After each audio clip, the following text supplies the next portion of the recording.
Hello दोस्तों, मैं हूं राज और सभी का मेरे यूट्यूब चैनल राज में से स्वागत है। दोस्तों आज है 5 जुलाई और सीआरपीएफ ट्रेड मेंस के पेपर हो चुके हैं। तो हमारे पास बहुत सारे क्वेश्चन आए हैं। कुछ मैथ्स के क्वेश्चन है, मैं मैथ्स के क्वेश्चन आपको नहीं दे रहा था, बट अब आज मैथ्स के क्वेश्चन है तो आपको मैथ्स के क्वेश्चन मैं बताने जा रहा हूँ। इसके साथ मैं जीके जस्ट जरूर बता दूंगा, ठीक है। और साथ साथ मैं ये कहना चाहूँ, मैं बोलता हूँ वो करता नहीं हूँ, ठीक है। तो इसके लेकर कुछ मुझे सेटिंग समझ में नहीं आ रहा था, बट धीरे धीरे अब देखो मैंने क्वेश्चन लिखना शुरू किया, क्वेश्चन को लाना शुरू किया, तो धीरे धीरे मेरे मतलब मुझे समझ आ रहा है। अब जैसे समझ आएगा वैसे मैं आपको क्लासेस बढ़ाते चल रहा हूँ, ठीक है। तो देखिए आज की जो फर्स्ट स्टेप की एआई है, मैथ्स की क्वेश्चन है, ठीक है। मैथ्स की क्वेश्चन में क्या है, पहला क्वेश्चन है बेलन का संपूर्ण पृष्ठ क्षेत्रफल है, ठीक है। बेलन का संपूर्ण पृष्ठ क्षेत्रफल है। आई होप आपको शायद रुको, ये फर्स्ट क्वेश्चन है, दिखाते क्या है क्वेश्चन, ठीक है। देखिए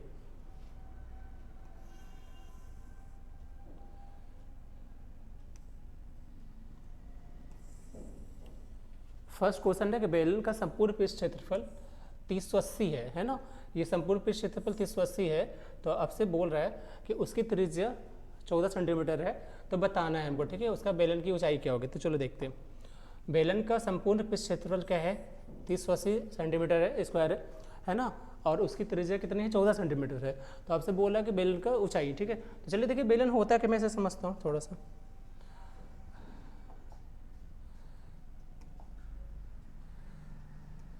ये देखिए बेलन है ना।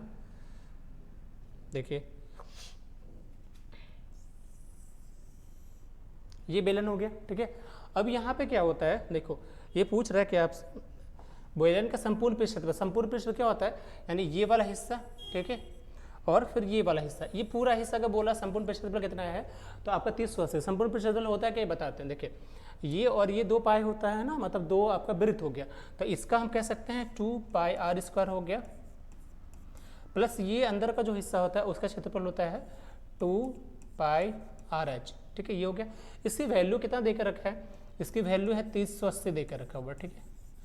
और त्रिज्या यहाँ पे है ना 14 देकर रखा है, ऊंचाई पूछा है, तो चलिए यहाँ पुट करते हैं, ठीक है। यहाँ से हमने 2 पाई आर कॉमन ले लिया, तो यहाँ पे क्या बच जाएगा, आर प्लस एच बराबर 380 हो गया, ठीक है। तो अब यहाँ पे क्या करेंगे, 2 पाई का मान 22/7 हो रहा है, आर का मान आपका 14 दे के रखा है, और यहाँ पे आर है उसको बैठा दीजिए 14, और प्लस एच की मान निकालनी है मुझे, और 380 हो चुका है, ठीक है। ये हो गया। अब मैं इसको बताऊँ तो क्या हो जाएगा, देखिए यहाँ से ये कट सकता है, 7 से 2 बार में यहाँ कट गया, ठीक ना। और यहाँ से 22 से काटेंगे, तो 22 से देखो एक बार में हमारा 22 और 8 बच रहा है, तो 2288 यानी यहाँ पे 140 हो जाएगा। अब क्या बचा यहाँ पे, 2 और 2 4 बचा, ठीक है। तो 4 से काटेंगे तो 4 तिया 12, 4 पंजे 20 यानी 35 हो चुका है, ठीक है। तो यहाँ पे कितना बचा हमारा, 14 प्लस एच बराबर 35 यानी 35। तो एच की वैल्यू कितनी हो जाएगी, 35 माइनस 14। एच की वैल्यू कितनी हो जाएगी, 35 माइनस 14, तो कितना हो जाएगा, 4 1 5 1 1 2 यानी 21 सेंटीमीटर क्या हो गया हमारा बेलन की ऊंचाई हो गई, ठीक है। बेलन की ऊंचाई कितना, 21 सेंटीमीटर। ये आपके फर्स्ट क्वेश्चन थे आज के, है ना। तो अगला क्वेश्चन देखते हैं। सारे के सारे क्वेश्चन जितने भी सारे क्वेश्चन बताए गए हैं, इस क्वेश्चन स्टूडेंट ने भेजा है, मैं आपको बता दूंगा वही क्वेश्चन को मैं ले रहा हूँ, ठीक है। सारे के सारे 100% राइट क्वेश्चन है। अगले क्वेश्चन को आते हैं, देखते हैं, ठीक है। अगले क्वेश्चन देखिए क्या कह रहा है।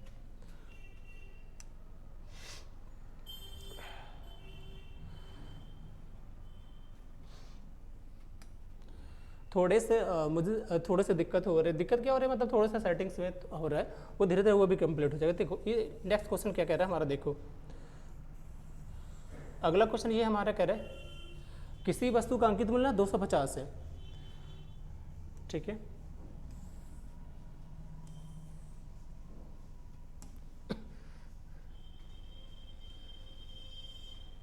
देखो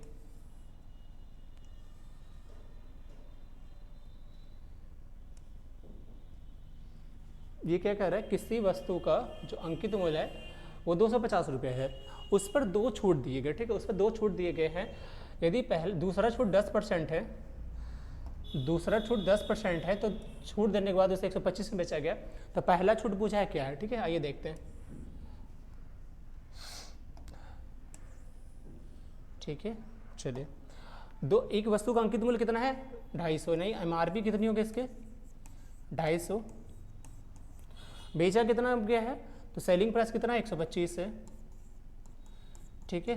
पहली छूट कितना है, पहली छूट मुझे निकालना है, डिस्काउंट D1 निकालना है आपको, और D2 कितना दे के रखा है आपका 10%। तो आप ये भी समझ सकते हैं कि डिस्काउंट में क्या होता है, पहले भी और बाद में से कोई फर्क नहीं पड़ता D1 D2 से, है ना। तो चलो देख लेते हैं। अगर मैं यहाँ समझूँ, देखो हमको दोनों तरीके से निकाल के देख सकते हैं इसको। अगर ये 250 है, ठीक है, और 10% दिया गया है ठीक है, तो कितना हो जाएगा 10% इसका 25 10% की वैल्यू निकालोगे तो इससे 25 हो जाएगा, यानी 50 घटा देने पे कितना हो जाएगा बताएंगे आप मुझे। तो आपका वो सर 225 हुआ, और 225 में से 125 में बेचा गया 225 की वस्तु को, ठीक है। तो 225 की वस्तु 125 से बेचा गया, तो कितना का डिस्काउंट मिला यहाँ पे 100 रुपये का। तो ये कितना परसेंट होगा वो जानना है। तो आइए डिस्काउंट परसेंट देखते हैं। D1% कितना हो जाएगा, 100 की डिस्काउंट मिली है, 225 पे मिली है, ठीक है। अब गुना 100 पे कर दीजिए, ठीक है। तो यहाँ से 25 से कट जाएगा, 9 बार में काट दीजिए। अब 25 से ये 4 बार में कट गया, ठीक है, और तो नहीं कट रहा आपका। तो 400 बटा अगर 9 करते हैं तो इतना परसेंट हो जाएगा, यानी 9 चौक 36, 4 बच रहा है, फिर 9 चौक 36 यानी 4/9, यानी 44.4/9% इसका आ गया। क्योंकि देखो एक चीज़ और यहाँ पे जानना होगा, वो मैं बता देता हूँ। जैसे 400/9 है, ठीक है, इसको आपको अगर ज्ञात करना कि कैसे हम कर सकते हैं, तो आपको पता होनी चाहिए कि एक ये 100/9 करते हैं, ठीक है, तो इसकी वैल्यू होती है 11.1/9%, ठीक है। तो 400/9 है, सीधा 4 से भी गुना कर सकते हैं, तो ऐसे ही वो हो जाएगा 44.4/9%, ठीक ना। ये आपके हो जाएंगे। नेक्स्ट क्वेश्चन देखते हैं, ठीक है। अगले क्वेश्चन देखते हैं क्या है, अगले क्वेश्चन कैसे आया था, ठीक है। तो थर्ड क्वेश्चन आया था वो कुछ इस तरह से था, देखिए। थर्ड क्वेश्चन बोला था A बराबर 2 है ना, B बराबर 3 है, तो A + B बोला था, ठीक है। तो चलिए इसको भी देख लेते हैं।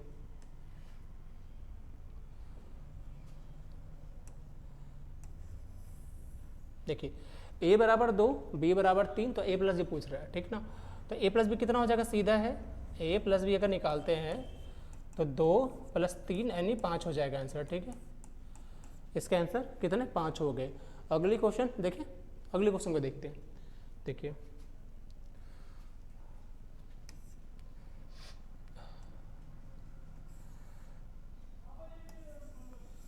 अगली क्वेश्चन क्या है उसे देखिए। अगली क्वेश्चन बोला है यहाँ पे देखिए, ठीक है। नेक्स्ट क्वेश्चन जो है आपका कुछ इस तरह से है।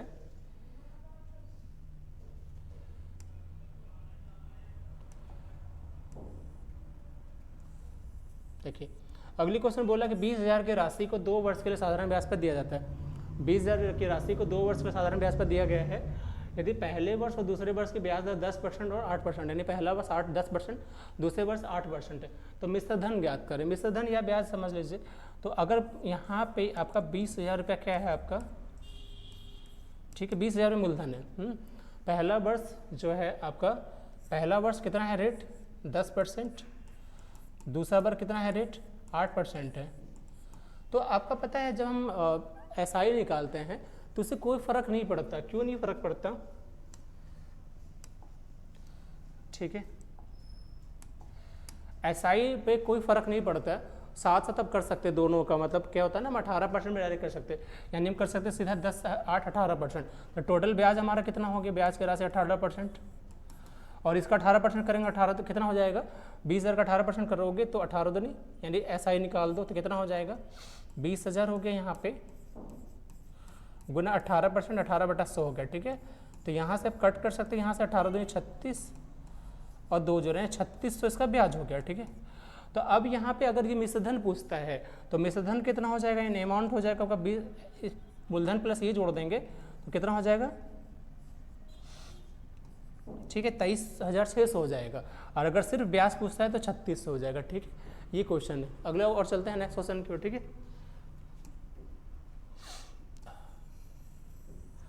एक क्वेश्चन यहाँ से पूछा है, देखो एक टंकी वाला क्वेश्चन है। क्या क्वेश्चन है वो देखते हैं।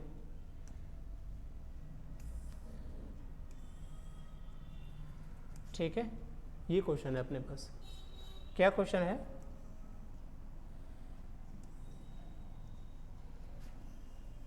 चलिए एक क्वेश्चन है आपका यहाँ से, देखो कह रहा है कि दो नल ना, एक क्वेश्चन है कि दो नल एक टंकी को 30 घंटे और 40 घंटे में भर सकते हैं। दो नल एक टंकी को 30 घंटे और 40 घंटे में भर सकते हैं। तो अगर दोनों नल को एक साथ खोल दिया जाए तो टंकी कितने दिन में भर जाएगी, ये क्वेश्चन है। ठीक है, आइए देखते हैं। बोला कि दो नल है, एक 30 घंटे में भरता है, एक 40 घंटे में भरता है, दोनों को एक साथ खोल दिया जाए तो कितने दिन में भर जाएगा। ठीक है, तो चलिए देख लेते हैं आराम से। अगर मान लीजिए एक नल ए है जिसको 30 घंटे में भरा जा रहा है, दूसरा नल बी है जिसको 40 घंटे में भरा जा रहा है।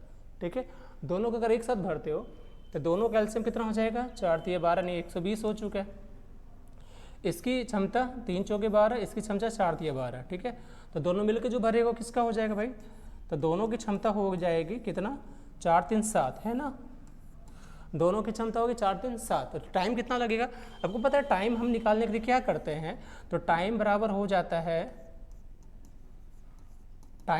जाता है टोटल कैपेसिटी और बाय इफिशिएंसी। तो टोटल कैपेसिटी दोनों मिला के कितना, ये 120 आया दोनों का। ठीक है, तो 120 दोनों का ले लीजिए और बटा इफिशिएंसी कितना हो गया, तो 7 हो गया। ठीक है, 7 से करेंगे तो कितना आएगा कट करके, 7 1 7, 5 बच रहा है ना, तो 7 7 49 और 1 यानी 17.1/7 घंटा इसके आंसर हो जाएंगे। ठीक है, ये आपका क्वेश्चन रहा नील। ठीक है, अगली क्वेश्चन देखते हैं और है कि नहीं। आई थिंक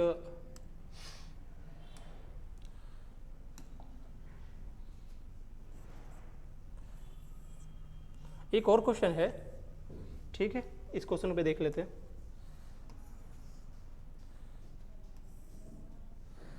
चलिए,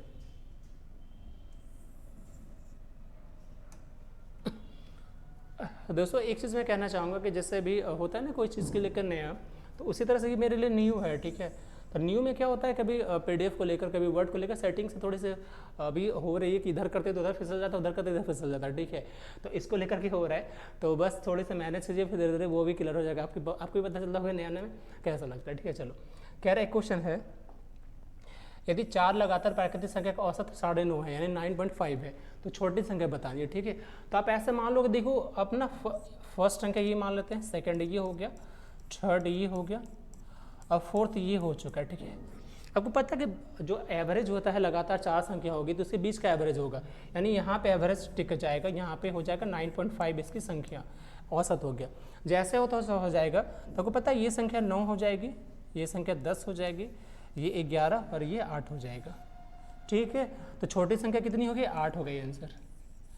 अगर आपको लगता है इस तरह से हो रहा है तो आगे भी देख लेते हैं। चलिए, अगर हमने क्या किया, सभी संख्या को मान लिया, लगातार है प्राकृतिक संख्या, तो पहला x मान सकते हो, फिर x+1 हो जाएगा, फिर x+2 हो जाएगा और फिर x+3 हो जाएगा, ये 4 संख्या हो जाएगी।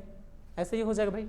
अब ऐसे अगर हो गया है तो देखो, है ना, ऐसे अगर हो गया है तो लगातार 4 संख्या हमारी कितनी ये होगी, इसका एवरेज निकालना, तो एवरेज यानी जोड़ देंगे सबको और बटा 4 से डिवाइड कर दोगे, जिसकी वैल्यू कितनी है 9.5। ठीक है, 9.5 है। अब यहाँ से देखो कितना हो जाएगा जोड़ेंगे तो x 2x 3x और 4x, 4x इधर हो चुका है, इधर कितना हो गया 1 2 3 3 6 हो चुका है, ये इधर चला जाएगा तो 9 36 और 37 38 हो चुका है। तो 4x की वैल्यू कितनी हो जाएगी 38 - 6 यानी 4x की वैल्यू होगी 32 और x की वैल्यू कितना हो गया 8 हो चुका है। ठीक है, तो ऐसे भी देखो छोटी संख्या x 8 हो चुका है और ऐसे भी हम ये कर चुके हैं। ठीक है दोस्तों, तो फ्रेंड ये हमारे आज के मैथ्स के क्वेश्चन थे सीआरपीएफ का ट्रेडमेंट से, तो ये हमने बताया। फिर आपको मेरे पास जैसे आएंगे तो मैं आपको दूंगा और जैसे मैं रेगुलर कोशिश होगा अब करूँगा। ठीक है, कोशिश करेंगे नहीं, मैं रेगुलर आपके क्लास में आपके साथ आएंगे। ठीक है, मिलते हैं नेक्स्ट वीडियो, तब तक के लिए बाय बाय, थैंक यू।